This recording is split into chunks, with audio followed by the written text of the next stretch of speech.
జయించువానిని నాతో కూడా నా సింహాసనమందు కూర్చుండనిచ్చెదను. ప్రకటన 3:21. పాపమును, శరీరమును, లోకమును జయించినచో దేవునితో పాటు ఆయన బిడ్డలముగా తన సింహాసనమందు కూర్చుండనీయను.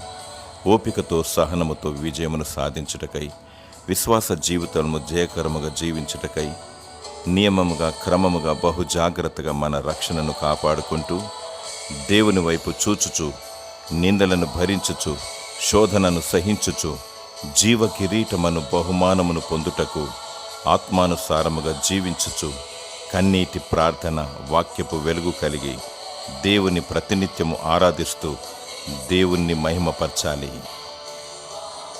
దేవుడు నిన్ను అంతము వరకు భద్రపరిచి తన కృపలో విజయమును దయచేయునుగాక. ఆమేన్.